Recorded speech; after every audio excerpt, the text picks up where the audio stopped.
I'm Deborah Holt Larkin, and I'm the author of A Lovely Girl, The Tragedy of Olga Duncan, and the Trial of One of California's Most Notorious Killers. And this is the written scene.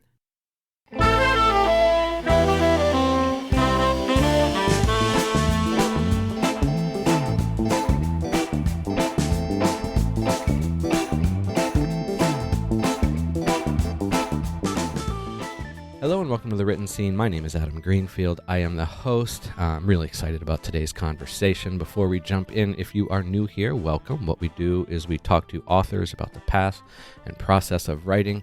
We may even have a musician or some editors or publishers in there, and maybe even a bookstore owner or two if we can find some that are willing to talk. Not that they're hiding anything, but maybe they are. Who knows? But if you so welcome if you're new here. If you have been here before, thanks for coming back. I really do appreciate it. All right. Today's guest is someone that I've done my research. I love a good true crime story, and this one seems a little personal from what I understand. So we're looking forward to hearing about that. So, Debbie, thank you for being here. Thank you for asking me. Absolutely. Now I'm going to call you Debbie, but it's Deborah Holt Larkin. Right. That's correct. Okay, I just want it so people listening, it's Debbie, but it's still her, Deborah. So it's the same thing. All right. So you mentioned the book in the opening there. Can you talk a little bit about what it's about? A Lovely Girl is a true crime memoir, which sounds a little odd because I wasn't committing the true crime. Okay, that's good. That's good. But when I was 10 years old, a nurse from Santa Barbara disappeared from her apartment in the middle of the night. She was 29 and pregnant.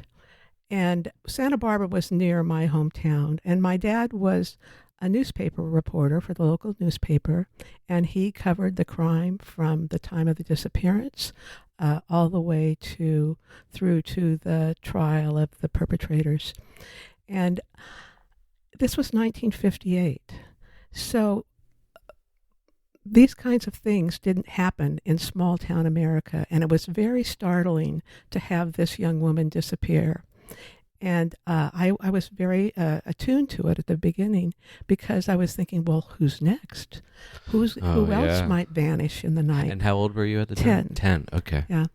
And so a month later, her body was discovered in a shallow grave on a rural highway, like I said, near where I lived. And my dad was like a reporter, but he also had no filter.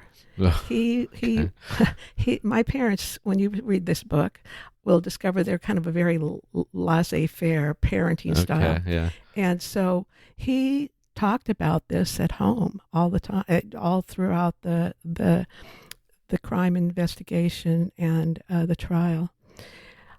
I was a little bit precocious about reading he was a reporter. He wrote for the newspaper. That was very important to him. And so I was already reading the newspaper and reading everything that he wrote about this crime. Yeah.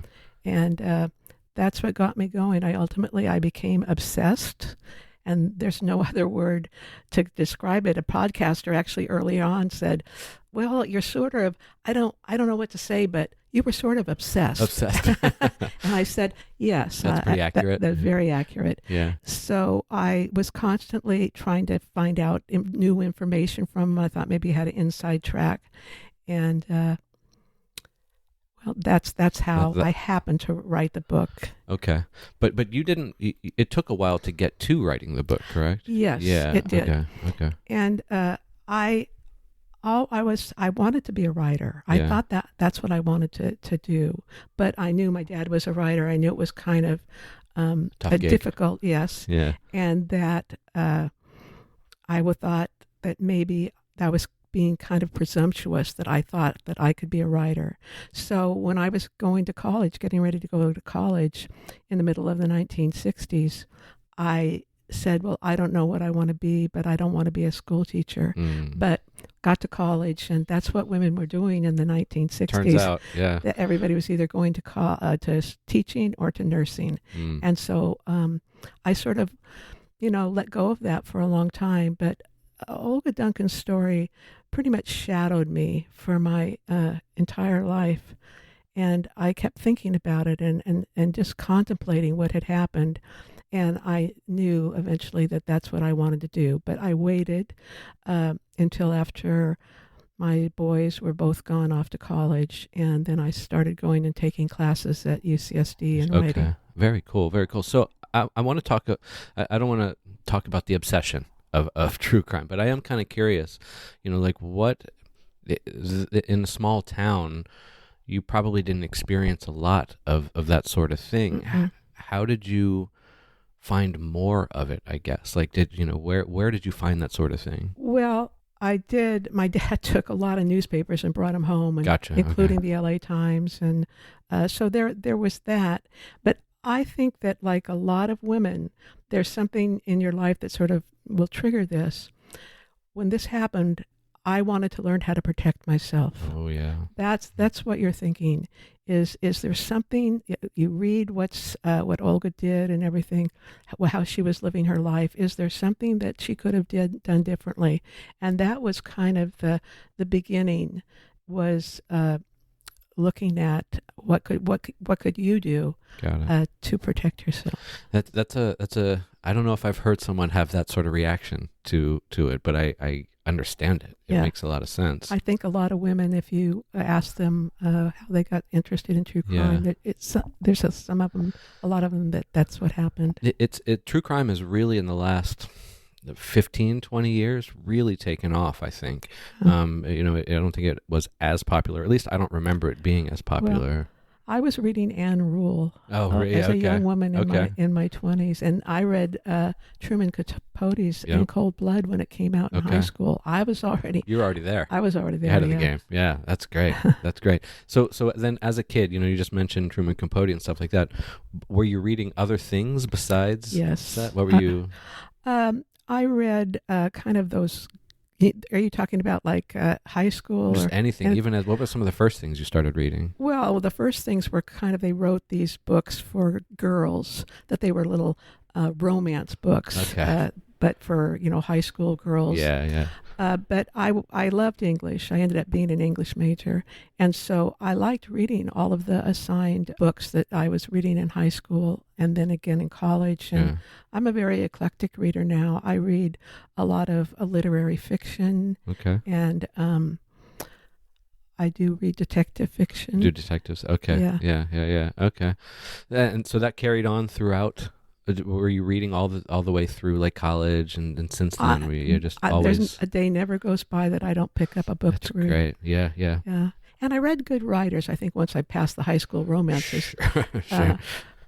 And I think that's helpful in writing Yeah. because I knew what a good book should be, a well-written book should be. Well, let me ask. I want to dive actually a little bit into that because I've been thinking about this. Everybody's different. Everybody's got their own likes and dislikes and things like that. And as I've been editing some anthologies here and there, I've been looking at what I consider good writing. Mm-hmm. I also know that they have first readers that they consider their good writing that I may not. How do you decide, to you personally, what is a good book? Well, if I am interested in the characters and the plot, character is important to me, character and the plot. And I guess the writing is, do I hear the voice? Is that author speaking to me through that's through the characters? But voice is extremely important to me. Whether that's the author's voice or the character's. Well, or do you think they're one and the same? I think that they're one and the same. Yeah. Now, in my book, not so much because this is a true story. Okay. And so a lot of the people that are speaking the dialogue in the book are using their own words, but it tells you so much about them when you listen to them. Was that difficult to write a character that may not be like you? Well, I had a real advantage here, I think, when I was writing. Okay. The trial I had 5,000 pages of the trial transcripts. Oh, wow. Okay, so you were Everybody testified. The killers, Okay. the detectives, and boy, you could hear learn a lot about the person just by listening to them speak. And for instance, in the beginning of my book, I forget if it's chapter 4, there's a policeman who's interviewing Olga's landlady about the night she disappeared. Well, I was able to, you can't use 5,000 pages of transcripts to Right. write about the trial. Right. So I wrote scenes with those because she talked about what happened, what she had heard that night. She actually heard Olga leave with the killers. Oh. And so I just turned that into a scene. Oh, okay. Yeah. But yeah. I used her words that she used in the to create the scene. right, and I think it made it much more authentic. Yeah, that definitely would, because it's directly coming from the source, Exactly. as opposed to trying to imagine what was happening. And she was very relaxed. She didn't like the defense attorney. She would like talk to him, when she was being cross-examined by him. And I think you could really see a lot about what Mrs. Barnett was like just by that testimony Yeah. from the trial. So a story that's driven by good character is it? Character. Yeah. And I've one of my favorite authors that does something very well with character is Tim O'Brien. Are you not familiar? Mm-mm. He wrote a book, I believe it was in the 90s, called The Things They Carried. And he was a Vietnam vet. And it was all just about not just the physical things that the soldiers carried, but all the weight of the war and everything Right. on them, and it was such a fascinating way of telling a story, he would get very specific about the weights of the things, like the gun or the canteen or Yes. all these things. And I loved that because that, to me, also really told you about the character and the things that they carried as well. So I think he was very character driven in his stories as well. I'm reading one now called America Fantastica, and it's one of his newer novels, and it's just so very character driven. And that works well, I think, for storytelling. So I appreciate stuff like that. Yes. Yeah. All right. What do you write? Other things? Do you write like poetry or no? None of that. No, Okay. I wrote this book a lot of different ways. I started out trying to fictionalize the story, but I realized it was too unbelievable to be fictionalized. And then when I was a principal at the school, my writing was I wrote a lot of grants, and I really put my writing talents into those grants and tried to make sure people understood what it was like at my school and why we needed this. Yeah. And I got a lot of money. Really? Yeah. That's for great. the school writing my writing grants, but that's all I was writing at that point. I love so you were basically telling stories in your grant writing. Yes. Yeah. True stories. True stories. About what was going on at the school. That's fantastic. All grant writers should be doing that. Yes, Like I think so. That makes a lot more sense. And then this was something I was so proud of at the time. I wrote an application for the school to be recognized as a California Distinguished School. And I spent a lot of time on it, and so we did get to be recognized. But then, the beginning of the next year, the state contacted our superintendent and asked if they could use our application as a sample for people. So I got to be a good example. There you go. Now that seems like a crazy way to be writing, but I know that I improved my writing all those years I was doing that grant writing. You had to have. I was going to ask, being a teacher alone or being in the administrative area as well, what that does for you as a writer and even for you personally. Like you just said, that's got to help with telling good stories. I wrote some pretty funny memos. Yeah. Do you have an example? No, but just I can't think of anything right now. Sure, the teachers all got in a big fight over their Christmas party that they were, and I did write them something about what we needed to do to carry on. Okay, that's funny. I have a day job that I don't really tell many people about because I don't really like it, but I only do it because I have to pay bills in this very expensive city. And one of my tasks during the day is documentation.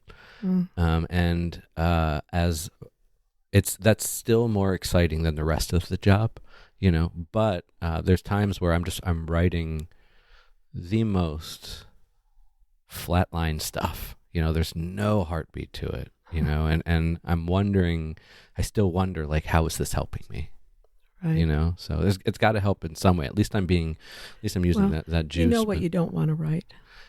That, yes, that stuff for sure. But if anybody wants to know how to do some software stuff, let me know. Um, so let's talk through college. You actually have a few different educational degrees, Right. whether it's undergrad or master's and things like that. And one of them, one's from American History and Literature, and you also have a master's in education. So I'm curious, during all that time, I want to know, where was the I want to write a book thought in your head? It just drifted in and out. Yeah. Because, well, when you're in college, you're so busy, and I was dating my husband at the time. It was the 60s. 60s, I yeah. mean, yeah. So I didn't really concentrate on the writing of the book. I thought about Olga. One of the things I did, though, that was very helpful, because my dad died fairly young, is he was a little obsessed with this case. It was the biggest story of his career, and we used to talk about it. He used to talk to me about some of the characters. Elizabeth Duncan had sort of a sidekick, 84-year-old woman named Emma Short that Okay. that he really liked. And so he would tell me, and I would ask a lot of questions about it. So that kept that in my mind. So how when your father passed, Mhm. was it hard to get that stuff, all the work, the research he'd done, or? No, my dad. Well, you know what? I'd like to tell you a little bit about his columns. Yeah. Okay, my dad wrote crime stories and politics for his newspaper, Which paper? the Ventura County Star Free Press. It's Okay. called something else now because USA Today bought it. But Oh, but okay. I think it's the Ventura County Star now. Okay. And but alongside that, those banner headline stories of the crime, and the next section, he wrote a column, and it was kind of a quirky column, and he wrote a lot about our family. And people ask me, Debbie, how can you possibly remember what you were doing when you were 10 years old in your family, what was going on? And I say, well, It's because all documented. yes, and my dad would rip out those stories, not always just his columns, and he tossed them all in a big black trash bag in the corner of his home office. Oh, And I really was a little bit embarrassed as I got older about him writing about me in his columns, because they were funny and they were a little bit exaggerated. And I'd asked him to stop doing it, but Just- maybe for a couple of weeks. But anyway, and when I got those columns, I just sort of time traveled through my childhood. that's great. And what a gift, you know? Were there things that you were surprised you forgot? Yeah. I think that there were those things that I was surprised I forgot about, the crime and that story, some Yeah. of the more quirky things, and about the family. Our family was really kind of quirky out there. Yeah. It was a very popular column. I still don't. I go back to Ventura, and there's still some people that were alive when it, and people who I run into will say, "Oh, we just loved your dad's column." That's awesome. Yeah, That's great. Was your mother into the arts in any way? I know. No. My mother was a psychiatric social worker, Oh, so not yeah. only was I hearing about my dad and his kind of hard-nosed view of the crime, yeah. I was hearing my mother's opinion about, oh, this, was a mental illness must have been involved, and that's something that's kind of a theme in the book, Okay. is okay. the difference between mental illness and maybe a craziness that's not mentally ill, but an evil, Yeah. antisocial type of behavior. And I am struggling with that, as I did struggle with it as a child, and I'm struggling with it as a book. What's the difference between Mrs. Duncan's crazy and being legally not responsible? Yeah. That's it's a very interesting line. I remember in college, I wrote this paper on the line between genius and insanity. And it's a very thin line. Yeah. And it's sometimes I don't know what the deciding factor is. And all that time I looked Well, into it. legally, it's Well, legally, sure, but I think from a different standpoint, we as writers, we're big into character. We want to know about our characters, and Right. what's in their head, So we understand the legal line of it, but the human side of it Yeah. fascinates me. right. Yeah, there's I don't know. I don't think that Mrs. Duncan met the legal criteria, but she was mentally ill. Yeah. Okay. I believe. You believe? Yeah. Okay. That's got to be an interesting character to write.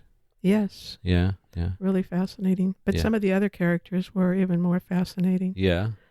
Yeah, Mrs. Duncan was a pathological liar, Elizabeth Duncan. They Okay. called her Ma Duncan in the press. Maybe some people have heard of her. Okay. And she would just tell one lie, and then if she started to get caught up in it, she would just move on to another lie. And she was never remorseful about anything, and she always insisted that what she said was the truth. That's And she was a con artist too. Yeah. Was it? This is gonna come out sounding weird or odd, It's but okay. This whole book is weird. Yeah. Was it fun writing that? Yes, it was. Yeah. I mean, sometimes it was very frustrating. Yeah. Because, we get stuck, and I would try to decide. I can talk about that later when I talk about my writing process. But when things were flowing, I just felt like I really was in that character. I really understood what was going on. Yeah. So it's easy to write in a way. Some things were, some things Not so much. not so much. Yeah. Yeah. What did you do to get past the things that were hard to write? Well, I never really had writer's block. Oh, good. I just keep Okay. writing. Okay. I just keep going. Just keep going. Yeah. And when I wrote, I wrote, I think, 11 versions, or what's the word? Drafts. 11 drafts of this book. It took me 9 years to write. Wow. And so I would be writing along, and maybe I would get to chapter 10, and I would think, this is sounding better than those chapters that I had at the beginning. So that's the worst. Such a trap. That's it was what I needed to do. Oh, okay. So Okay, good. I went back, and I would just start editing and rewriting, and sometimes I would say, "Oh, well, we need a chapter about this here." And then I would finally get to the end, and I would start writing again, and then the same thing was, that last chapter that you just wrote really sounded good. I think I was somewhat learning how to be a better writer as I wrote. With each draft. And yeah. I would just go back and start doing it again. Sometimes I would cut things out. So you wouldn't even finish the draft before going back to start another if you felt that you needed to, yeah? Mm-mm. Interesting. There's a lot of writers who do the opposite. They say, I know. nope, I'm just writing all the way. I know they do. Yeah. Why did you choose this way? Did it just feel right to you? It did. It just felt right. Yeah. The other thing is, this was such a complex crime Yeah. and trial and investigation. And I thought I knew the story when I started. But I read the whole transcript before I even started. But then as I went along, I realized that there were other things that I didn't really know and I really didn't understand. But after doing more research, and I was constantly researching while I was writing, I thought, oh, okay, one of them is the phony annulment. And this was just typical Mrs. Duncan. She was trying to separate Olga from her son. Olga was married to Frank Duncan, her son. And so she came up with this scheme to get their marriage annulled. And she called, and she was a character. And she called down to the Salvation Army in Santa Barbara and hired an odd job man to come to the house to do some window washing. But when he got there, she told him she didn't want the windows washed. She wanted him to impersonate her son, Frank, and they were going to drive down to Ventura and get his marriage annulled. And Mrs. Duncan played the part of Olga, and this man played the part of Frank. And Emma Short, the sidekick, 84-year-old sidekick, just kind of went along and said she was Aunt somebody. And jeez. And one of the things I learned there, I'd always wondered, how did they do that? But you didn't need to show ID. Yeah, I was about to ask. You just simply had to sign an affidavit swearing under oath that you were who you said you were. And she did that. Of course, that didn't work out, and it didn't help her. Couldn't have, yeah. Oh, what? I love the audacity of it, though. Yes, I know. Like So I put more about that in there after. Okay. Once I got to the back, I thought, oh, okay, that's really crazy. I'm gonna put more. I'm gonna do a chapter on that. Yeah. As you got into the subsequent drafts, Hmm. Were there ever times where you went back to earlier drafts and said, "Ooh, I actually still like that part," and put it back in? Well, I kept every page of Yeah, every one of them, and good. so I could Yeah. do that. But yeah, I think that there was a couple of things I can't think of right now. Sure, but that was part of the process of yeah. I didn't only just keep my draft. I was in a writing group that whole 9 years. Oh, really? At San Diego Writers Inc., Yes. run by the man named Mark Clements. I don't know if you know Yeah, Mark. I just recently met him online a month or two ago. So yeah. Well, he was the most wonderful leader of I've the heard he's Writers Guild. fantastic. He Yeah, is. yeah. So I would go to those weekly meetings for Yeah. the reading critiques, and I learned so much. So at that time, they were all in person. Everybody would get a copy of the chapter. They would mark on that chapter, and I would take them all home and read everything that everybody had said, and then save them all. You saved them all, huh? But I did I did put them together, the remarks that I thought were the most helpful. But I thank Mark in the back of my book when Yeah. I'm doing acknowledgments, because my book is written in an unusual way. It's written not totally alternating, but close to alternating chapters that is my quirky family life, written in the first person about what the family was doing in regards to this case, and then a police procedural based on the ongoing investigation. Yeah. And Mark was the one that suggested that. I had brought some, I guess I just started the group, and I had told them that I wanted to write about this case, and I had some personal essays about my dad, and also written kind of in the style of his column. And so one time I brought in the chapter about the lawnmower that he named the Mrs. D after her, that chopped off the ends of two of his fingers. That's great. Yeah. My dad was, and then I also had something about that I'd written about the murder, Olga Strunken, and he said, Debbie, what you need to do is you need to combine those two things. You can write a book that's about the true crime police procedural part, and then intertwine and weave the story of your family and your dad's. And what a terrific idea. It makes sense, actually, Yeah. as you're saying this, because of the connection that your dad already had to Right, it. exactly. Yeah, that And makes my sense. obsession with it. Yeah. So were you initially thinking of writing two different books then? Maybe? I didn't know what I was Didn't know doing. what you're doing. Yeah. I Okay. think I liked writing personal essays. Yeah, So yeah. I did that a lot. Okay. And then I was still thinking about writing, I still wanted to write about Olga's murder. So that part was something that I wanted to put in a book. Okay. Were there times during the 9 years it took, and during the read and critique stuff, were there times during that where you encountered any pessimism with the story and say, you know what, maybe this is too much, or I can't tell this story? Did you ever encounter that? Well, sort of stuff? yeah, I would have little fits. Yeah. But, well, my husband is a tech. Well, anyway, he wrote a lot of technical reports in his Okay. business. He owned the business. Okay. And so I would always ask him to edit for typos, different kinds of things, because he edited every report that went out of his office. So he was sort of good at that. Yeah. And so he knew what the book was going on. I would say, this is so stupid. I'm never going to finish this. I'm just wasting my time. And I would stop for months at a time. Yeah. Not necessarily because of that, but he liked to travel, and that would sort of get me off, Get out of that topic. mindset, sort of. Yeah. Yeah. But yeah. That's But Mark was really good. I would show up every week, and he said, "You have some?" I don't have anything this time. I would come and I would critique others people, and he said, "You have to bring something next time." Yeah, he was very insistent. Yeah, I mean, if you're going to do that sort of thing, it's the butt in the seat thing. Just do it. As difficult as it is. I'm in a read and critique group now, and I have a lot of backlogs. I have a backlog of stories I can send out because I just joined it, but everybody usually has something.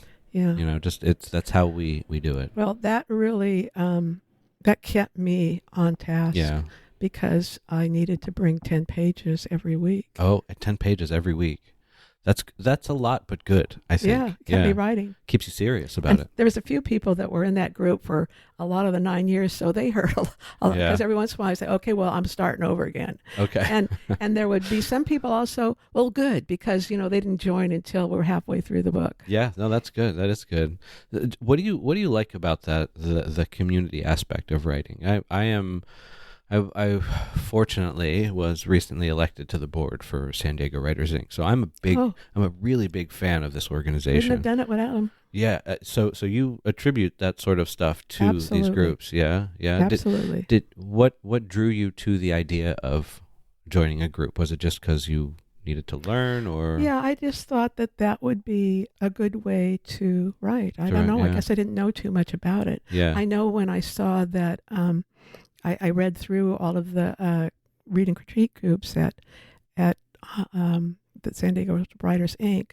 I saw whatever Mark had written up, and you had to be approved to get in there. You had to sit. Oh, really? I mean, that's a long time ago. Yeah, I thought, yeah. okay, well, only good writers are going to be in Right, here, and this right. would really be good if I could get in this group. Yeah, and you got in. I did. Yeah. I think that stopped pretty far after.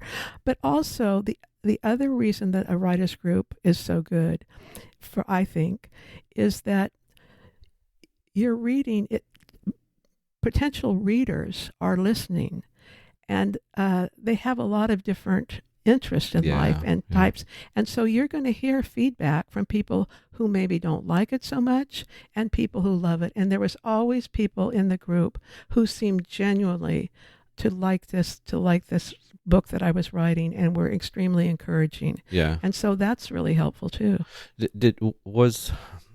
Was there a requirement for the type of feedback that people could give? So you can't just say, I like it, and move on. Well, I don't know. Mark's pretty laissez-faire about writing it. And he also does not insist on a particular genre. Oh, really? Yeah, okay. He has all memoirs, fantasy, science fiction. That's great. True crime memoirs. Yeah. One of the things that he didn't want you to do as a critiquer, and he had to tell me this one time, is there's a temptation to try to get the writer to go in a different direction. Oh, because, to get it to be the story that you want, as opposed to the one that the writer's writing. Right. Yeah. The story that I want. So you basically give a feedback to help the story be better, not to change it in any way. And things like what I ended up doing, I sort of called on my teacher background, is even if something really has a lot of problems, there's no way you can tell the writer all of this because it's overwhelming and it's just too discouraging. Yeah. So I would look for things in the story that I really liked the way it was written, and I would compliment on this. And then there were others that I would say, I think that this could be better understood. Phrased better or whatever. Well, or even if you give me more information here, I'm getting a little bit lost, and that sort of thing. Yeah, the good feedback is so valuable, and I don't think we realize it until we get in these groups and start getting bad feedback too. And there was somebody in the group for quite a long time who really didn't like my writing. And he was writing historical fiction. He was an engineer writing historical fiction. And so we just weren't on the same page. Yeah. But when I would go back through those things, I would think, well, you know what? Maybe he has a point here. You've got to be willing to take feedback, even if usually you think that they're just full of bull. But yeah. You have to listen. I give myself 24 hours to be like, that person is stupid. Exactly. And then the next day I'm like, okay, calm down. Yeah, let me just check that and really look at what they were saying. I don't have to agree with it or even implement it if I in the end don't think it's valuable, but at least I gave it a chance. Yeah. And there was another man in there who I didn't particularly care for his writing, but he was a very good writer. And he was able to give me some feedback to help me be able to shorten sentences. I tend to be a real long sentence writer by the order of the things I put in, and it was very helpful. Yeah, even the basic stuff sometimes. We forget, we get so into the story, and probably a certain writing session can take hours, and you forget You're just Yeah. writing away, So I love groups like that. I do want to talk about one thing in particular because this has come up for me a lot. I am curious. I was looking at your site, and it said you are definitely a woman of certain age. Of a certain Yes. age, yeah. um, Well, my birthday's in the story. You know how old I am in 10 when she was. It's right there. So do the math. Do the math, right? Yeah, yeah. Mhm. I love that you still wrote the book anyway, but I'm curious. Do you think that age can play against a writer in any way? Well, I think maybe. Yeah. When I first was writing, I started going to some writers' conferences, and they would have these breakout sessions. What are agents looking for? What are publishers looking for? And one of the things that I got was that publishers are interested in younger writers because they want somebody who's going to be able to write multiple books, like maybe a series. And so if you're, 30 and you write your first book and it does okay, so they give you another, and then the next book people buy and they maybe like, and they go back and they buy and read your Read first the other book. one, yeah. And they keep going like that. So, and then I was told I had a mixed genre, and that wasn't as easy for publishers to market, and I should probably stay away from that. And it seems like there was one more thing that I was doing wrong. Yeah. But then also, I heard a number of times, but if you write a really, really good book, you can throw out all those other rules. Doesn't matter. So you just keep writing 11 drafts, 9 years, Right. till you've written something that you think people would like. So did it encourage you to write another one? I learned about all of the marketing and publicizing after I wrote that book. Yeah. And so I don't think I've got that in me again. Nah. But I want to do, I have started some short stories, Okay. and that's what I think that I would like to do now. Are they memoir-like as well, or are they more? Well, I was the principal, first a teacher, and then the principal at Julian Elementary, set in a small mountain town. Yeah. So some of the stories I've written are about not Julian, but a small mountain town, and a school is just a drama. Yeah. A factory. Yeah. I mean, All ages. there's always a drama going on at the school, and so yeah, I think that most of them will be set. Also, I live in Mission Beach, Okay. and I outlined a short story about a fictionalized a murder that took place in Mission Beach, and that's like being in a trailer park and everybody can see everybody. Yeah, right. Yeah, yeah. It's interesting.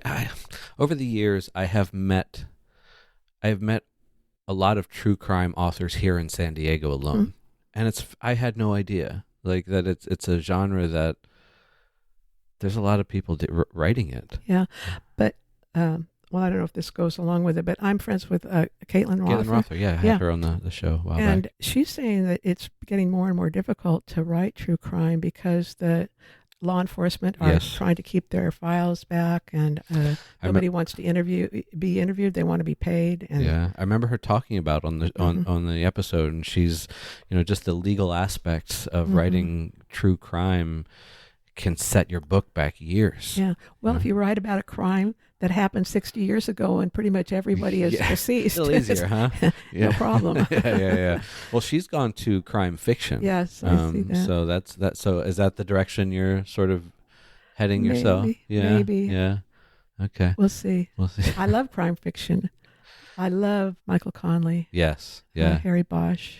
And I think he creates a world that's very real to me. It's funny you bring up Bosch because I unfortunately haven't read the stories, but I've seen the show that they have on. Have you? You're lucky. Yeah. Those books are so good. I like the show too, but the books are so good. Okay. But that's not really Harry. That's fake Harry. Is it? To me, it is. Okay. See, I want to read the book because I love the character in the show, and I'm curious how that got translated from the book to the show. So. I learned to like the Bosch show, but I really recommend that if you like any true crime really or crime crime fiction. Yeah. Those books are wonderful. They're a popular bunch. I know that. So I'm quite familiar with those. So I'll have to check those out. I don't read a lot of crime, but I enjoy it. Hmm. You know, like it's a genre where I'm like, oh yeah, I could read that. My girlfriend loves those. Yeah. You know, but I read them and I'm like, oh, that was fun to read, as Yeah. opposed to reading something that really like hits me. During the pandemic, I went back and read every one of the Harry Bosches that Yeah. had already been Y- publicized, Yeah. just to, To get it again. yeah. Yeah. Do you like do you like series of books, or are you fine with a one-off? Does I that can do a one-off. I can do a series. It just depends on how much it engages me and Yeah. interests me. Yeah. Have you thought of possibly having this sort of become a screenplay in any way? Well, I have sold two options. Okay. One was right before the writer's strike and then the Oh, actor's yeah. strike, and so that pretty much went no place. Yeah. And then I had somebody else who was very interested, and now I have somebody who's we have a shopping agreement. That's what they came up with after the writer's strike. I've heard of this term. Why have I Yeah. heard this term? Yeah. What is it? What is it? Well, it's a option without getting the money at the beginning, because screenwriters during that writer's strike, one of their concerns was they would write and write for a long, long time and never get a dime, Yeah. and they could never get it sold to a producer or whatever. So this is so that they can write and not have to be paying out money that they're not going to earn back, because it's very rare for the screenplays to actually get made into movies. And the one thing is, it's all a legal document and everything. And in some ways, I think, based on the one that I did first, with the option, everything is sort of decided beforehand. Mm. You agree to how much money you'll be paid an episode, or how much money. There's about 1 million different things that you can get money for. But they try to, lowball you on everything. Yeah. Yeah. And on a shopping agreement, you haven't committed to any of that. It's like a verbal agreement in a way. Just Yes, but it's nothing all too binding, but yeah. Yes, and I won't walk out of it, but I could walk out of it really Sure. at any time, and he knows that. But you never know. It could Right. become something, so why? Right, and this person who I'm in this agreement with is somebody who's very experienced, who's had a lot of screenplays that have been produced on a number of different Platforms, I guess. Thank you. Yes. Okay. Platforms. That's cool. I mean, to have that connection, it's a different avenue for writers that I think we maybe not Right. don't think about a lot. I never ever even thought about screenplays and TV series, movies, anything when I was writing this book. Yeah. But on the opening, or the day that the book came out, I did a talk up at the bookstore in Santa Barbara. Mm-hmm. I forget, it's a very famous bookstore. Yeah. And when I walked in and I, to say hello to the man who was going to be, he said, "So, has anybody talked to you about a screenplay yet?" Yeah. And I said, That was quick. "No." What are you saying? He said, "Well, I used to work in that business. I used to be a reader and he says, "This is just perfect for a screenplay." I'd never heard Never that. thought of it. But yeah. I have gotten a lot of different people questioning and contacting. That would be really cool if it turned into something. Yeah. Yeah. Would you? How much of a part of it would you want to be? I'd like to, they've told me in both these I could be a consulting producer. Okay. And I'd like to have my name on the back of one of those chairs. Yes, that would be great, wouldn't it? Yeah. That'd be pretty cool. And the first group, I said, I know that when I sign over this option, and if you're able to do this, that I really won't have any say over my book. And that's a little bit troubling to me. So I would like to ask if you would just ask me, and so that I could have give you Have my some feedback at least. I could give you my yeah. opinion. Yeah. And they said, well, that seems fair. We will be willing to do that. And also, the man who's working on it now, when we first came up with this agreement, he said, I don't believe that it can be set back in the 1950s. It's going to have to be set in the modern time. And that really took me aback, because I said, gosh, this is really a 1950 story. It's about the innocence of the 50s, just Yeah. before the 60s took off. It ends in 62. And he says, well, I'm sorry, they're just not selling very well right now, and this is what I would have to set it. And so I said, well, okay, because I knew that I wasn't signing my life away with Sure. a shopping agreement. So then he asked me to help with the pitch. and I was happy to do Oh, that. yeah. Okay. And so he wanted me to write a character thing of my dad, my mom, I don't know, a number of different things. And I said, okay, I'll do this, but I can't write it in the modern. I'll write it how it was for the 50s, and then you can do what you want with it. And I sent those all to him, and he was very complimentary. He really liked it. Great. And I guess he must have started to try to put it, because I got an email soon after, and he says, okay, you're right. This has to be set in the It's the 50s. 50s, yeah. It's when you know, Right. Yeah, Well, I knew. yeah, 'Cause, yeah, for sure. A lot of people have approached Stephen King and mhm. said, hey, why are the movies, do you get upset by the movies being different from the story? And he's like, look, if you want the story, go read the book. Right. They're telling it another way of that story, and I fully support it. So a lot of the stuff that he wrote that it got turned into a movie, if it was different, he's like, hey, it's just another way of telling that story. Yeah. So Well, and this man too, he was very interested in my dad. okay. Because he was such a kind of intriguing, funny guy. Yeah. And that was unusual, because most of the other people who got in contact with me were all interested in the crime part.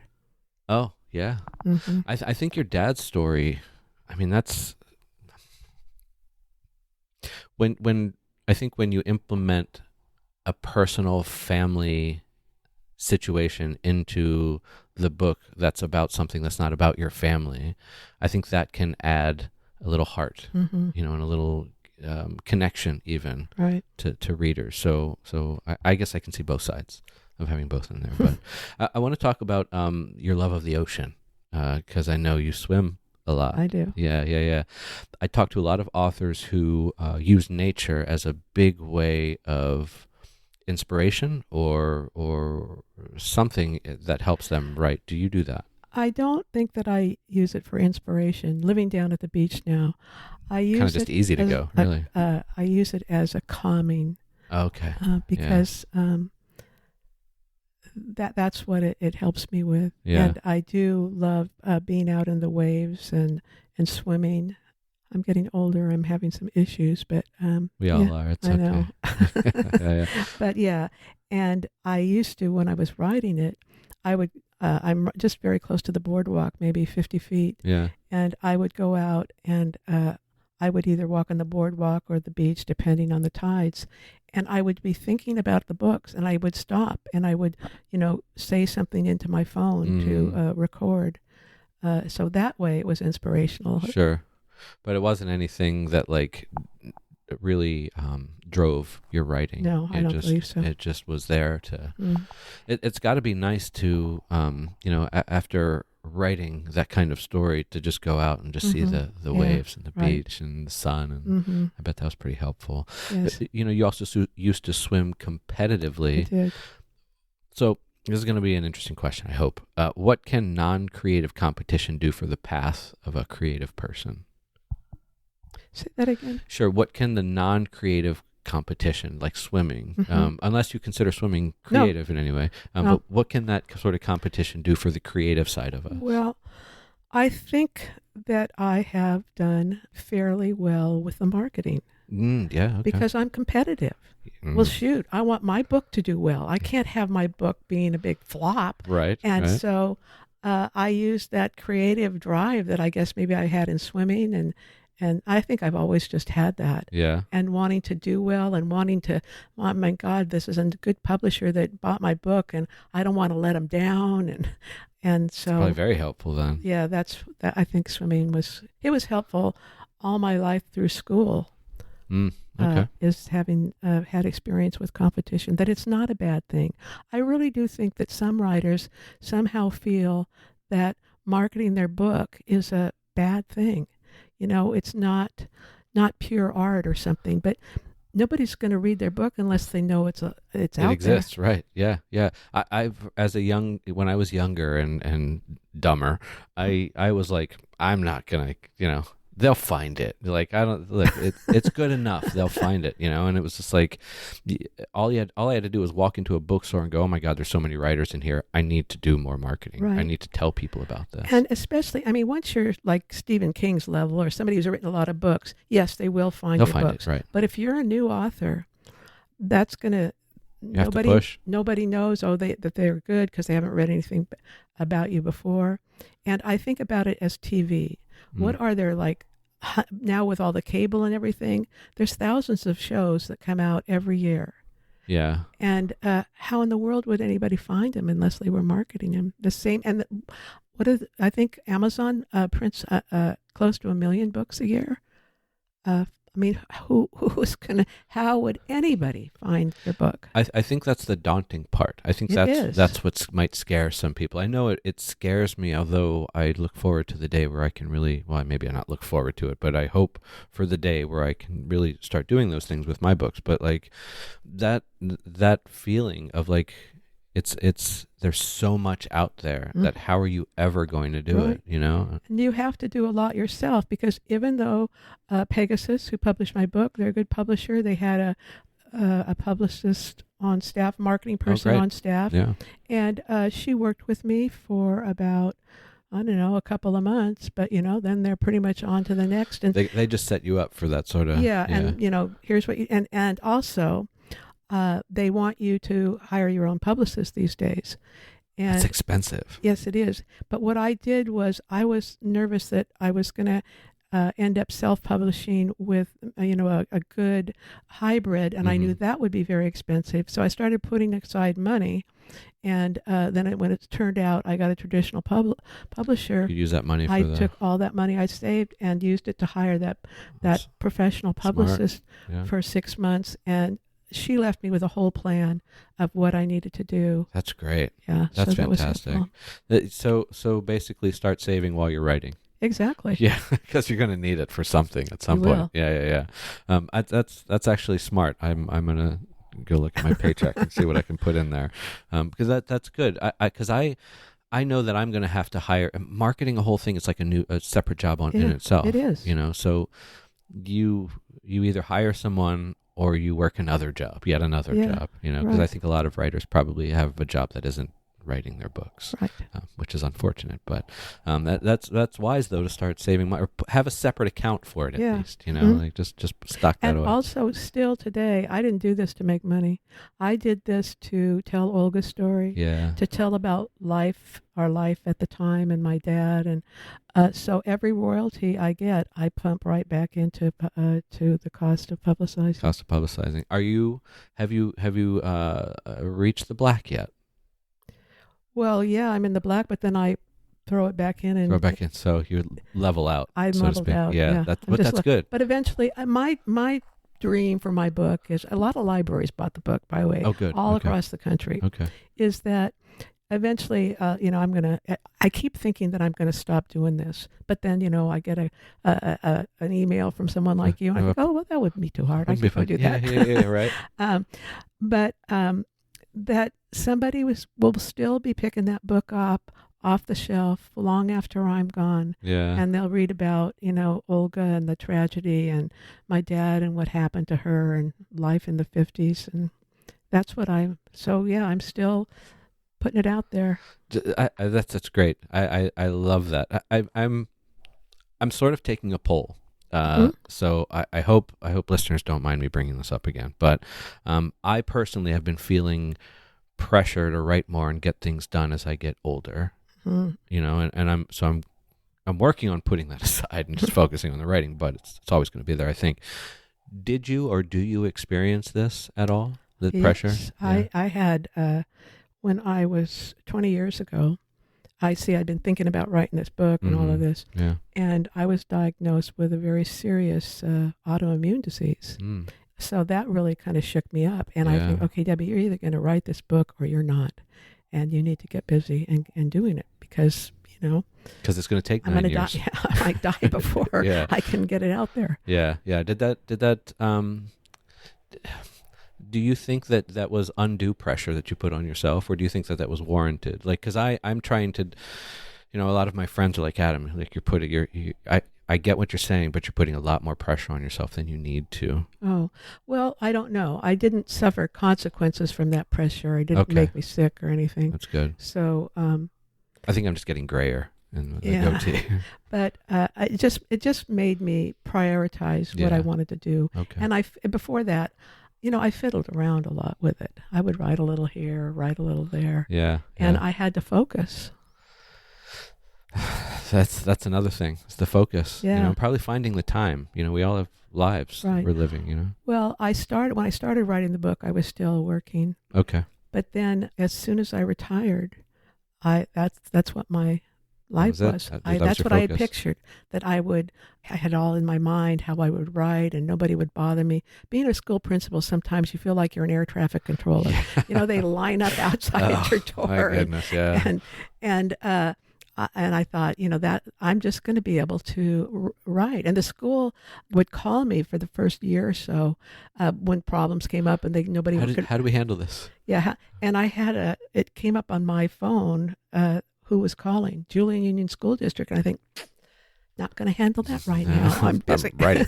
I would call back and answer questions, but I wasn't constantly interrupted. Nothing interrupted the writing. What do they call that? The tyranny of the immediate. Is that what that's called? Yeah. Uh-huh. Oh, I love that. Yeah, the tyranny of the immediate. Well, it wasn't immediate to me anymore. Right. Yeah. Not to you, at least. Yeah. Maybe to them, but at least you called them back. Yeah. That's helpful. Okay. Well, let's go ahead and wrap up. There is one thing I wanted to get in at the end, but yeah, please. Well, when I listened to the podcast, somebody asked you about finding a publisher, getting an agent, and everything, because I'd been told all of these things that was wrong with what I was writing, that agents and publishers didn't want it. So I'm writing away, 11th draft, 9 years. And my youngest son, who does some writing himself, he said, "Mom, stop writing. You have to stop writing now. The book is good enough." And there's a Santa Barbara Writers Conference coming up in June. And you need to do one of those advanced readings. Mm-hmm. And you can choose an agent or an editor or whatever. Yeah. So I thought, okay, fine, I'll do that. I'll do it. And I got my pages together and I sent it ahead, signed up for the Santa Barbara Writers Conference, because, the crime happened in Santa Barbara. So yeah. Oh, that makes sense. So my son thought this would be a really good place to go. So I get there and I meet with the agent, and she did a little chit chat. And then she said, "I love this. Send me the whole manuscript." Oh. And like birds almost blew out the top of my head. I was so excited because I'd been asked for 50 pages before, so I did that. And it was a good agent. Her name is Charlotte Gusset, and she's experienced, and she's had a really lot of good books that have been published, mostly nonfiction.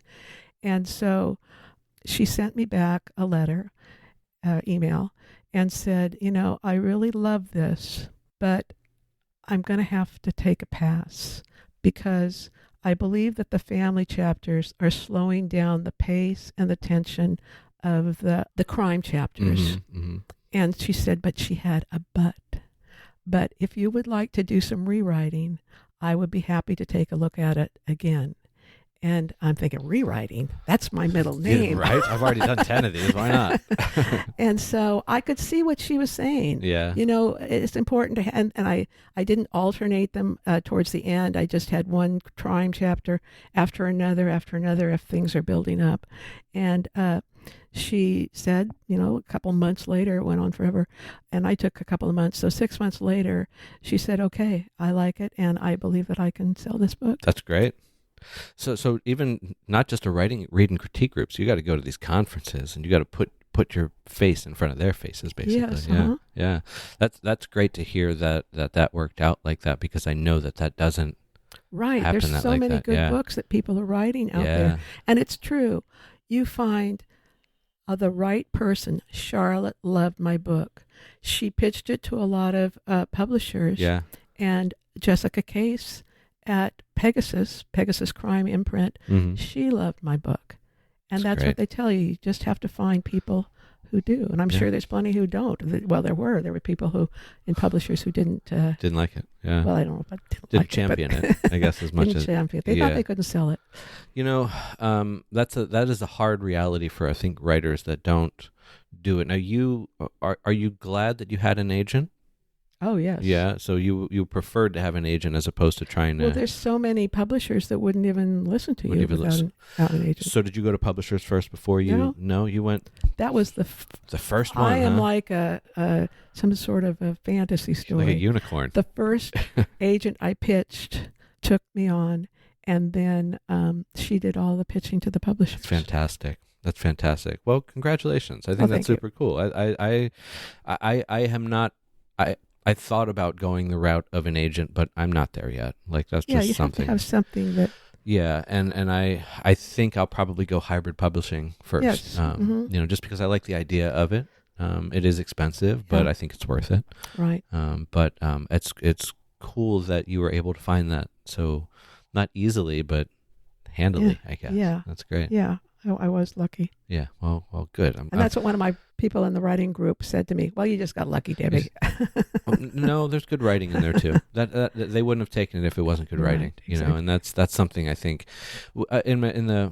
Every Tuesday I sit down with a couple of friends, Leslie Ferguson and Kelly Bowen, and we sit down and we write for an hour or so. And today was our day to write, and we were talking. At the end of it, we talked about what we worked on. And Leslie was like, "Am I allowed to say that what I wrote I liked?" And I'm like, "Yeah, absolutely. I don't think we say that enough." Right. Like we're not allowed. It's almost like we're not allowed to say, "Hey, that is actually kind of a good chapter." Like I'm proud of that. So I think it's okay to say that, but I think it's cool that you found that so easily. So it's not just luck; it's good writing. Thank you. So that's important. Okay. Now we can wrap up. Okay. Not that I was itching to, but we were heading that way. So if there was one, and I asked this of everybody, if there was one book, song, story, movie, anything creative you wish you wrote, what would it be? Well, I have been asked not quite that way, so I have thought about this before. Okay. But I think maybe Richard Russo's Empire Falls. Oh, I've heard of that. It won a Pulitzer. I think a lot of people were super surprised. Okay. But it's about character. It's about characters in this small town on the East Coast. I'm always forgetting what it is. It's just a small town story with things that are going on, but there's great drama in it. It's funny. It's a wonderful book. He also wrote the book Nobody's Fool, and I think they made a movie with Paul Newman in it. I loved that one too. Okay. So any of Harry Bosch. So the really character-driven stuff really drives you to write like that. And a lot of it is I don't know if you've heard of William Kent Kruger. He writes mysteries, but he did a standalone. Okay. That his publisher didn't want him to do. Really? But he finally pushed, and it's called Ordinary Grace, and it is a really popular book. It's a wonderful book. Yeah. Small town, people living in small town, and all the drama that goes on in a small town. So you wish you wrote those, huh? If by saying that, I mean I wish I could write a book as good as that. Exactly. I think that's where I'm going with the question when I ask it. It's not like, do you wish you plagiarized and wrote that? Yeah. Like you're not who they are, but can you write close to that? Yeah. I didn't grow up in those communities where Kruger did and Russo did, and I wouldn't have had the feel for it. But I wish I could write as well as they do. Yeah, there's something when you find that it's such an inspirational thing and a motivation to reach that level. Right. And if you read books like that really inspire you, that helps you write your book. Absolutely. Because, is it matching up? Is this good enough? Yeah. Yeah. I mean, you have a bar to reach when you read that sort of thing with your own writing, exactly. And it challenges you. And if you're not challenged as a writer, then why do it in a way, So, well, Debbie, I appreciate this. This was enlightening. This was fun, and I look forward to reading your book. So I appreciate you doing this. Thanks.